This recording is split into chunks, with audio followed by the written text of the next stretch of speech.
All right, thank you for watching. Today we're going to talk about accommodations when you come to Tanzania as a foreigner. Um, a lot of people are instinctively going to go to Airbnb. Airbnb is a choice us foreigners use pretty much everywhere. You know, even here you can use Airbnb to an extent. The law says, from what I've seen for Tanzania, every Airbnb owner has to register with the government within 50 days. If they don't, they will be arrested. But now, do Tanzanians use Airbnb? Or do other, maybe Ugandans, if they come here, do they use Airbnb, or Kenyans, as far as you know? Or what? Okay, so what do they use as far as you know? You come over a little bit more. Yeah, what do they use? Most of the time they use Gigi. Gigi. I know Gigi, yeah. Okay. So, Tell them about Gigi, or tell me about Gigi. okay. About Gigi, you can buy a car, rent Okay. a house. Okay. You can get whatever you need. It's just like an app, you know. It's an Okay. app. Yeah. Okay. So Gigi is what you use to buy, rent cars, whatever. Gigi is similar to Amazon. Gigi.co.tz. I think that in the app you'll see it JIJI. That's what people usually use in these areas. So now my advice is for nomads right now. This advice is specifically for nomads. If you're a nomad and you're gonna be staying here for extended time, if you don't want to go unfurnished, because Gigi, the best thing about Gigi is they have mostly unfurnished, but there are furnished apartments. But now here's the kicker: what people don't expect coming to Africa, especially you comparing it to Latin America. So in Africa, if you're getting a furnished apartment, it's gonna cost you, especially a nice one, it's gonna cost you about $1,000. Be prepared for that.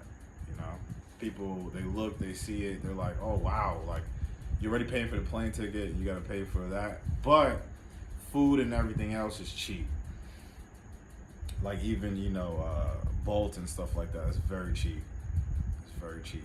But you're gonna pay on the plane ticket and on the apartment if you want furnished. Because obviously you don't know if you're gonna like the country. So furnished is what you might want to go with initially. But if you're gonna be staying here for 6 months or longer, I'll say maybe if you're gonna stay a year or longer, actually, you want to go unfurnished. Unfurnished. How much are the apartments to rent unfurnished? They start for maybe 500 500 for apartment. for apartment, yeah. With the Unfurnished. That's the unfurnished. local. What's the local one. what's the local price for apartments? The local price? Yeah, is what- like 650. No, what do normal people pay in Tanzania? Maybe like 150. 150. Yeah. That is just including one room. One room and kitchen though.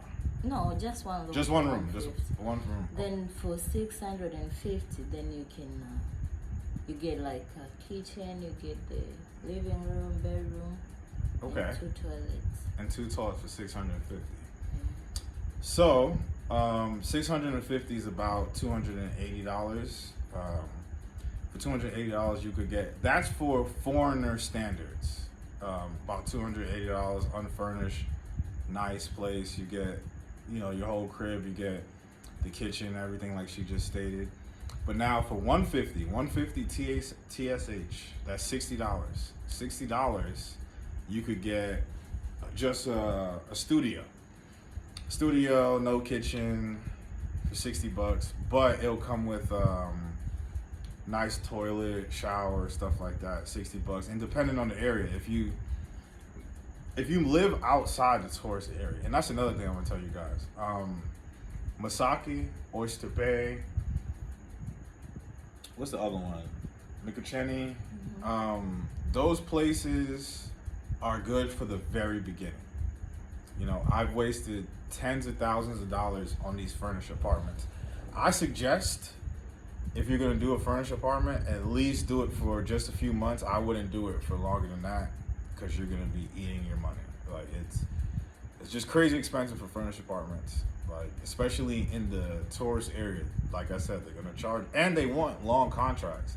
So I stopped dealing with this shit because they tried to charge me, what was it, $1,500 for a year? But they wanted it all like up front though. Like they're not. That's another thing you guys want to be aware of. They don't do month to month payments usually, like landlords and stuff.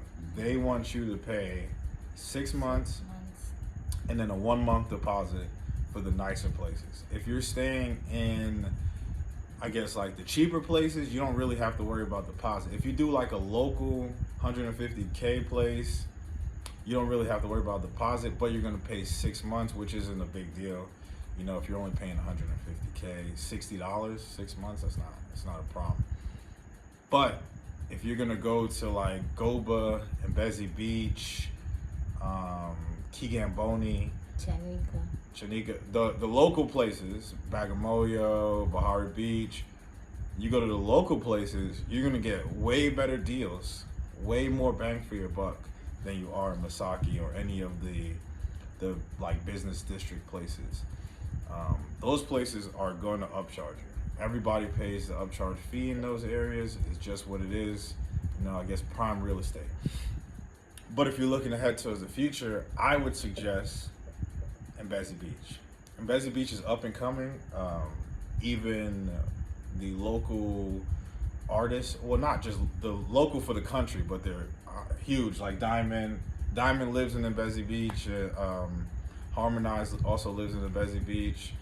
You know, it's a lot of big names that live in these areas. If you're on vacation, I suggest you do furnished apartments, fully serviced, you know, just for a few days. Amberton Bayview is good. What else is good? The Green of Oyster Bay is good.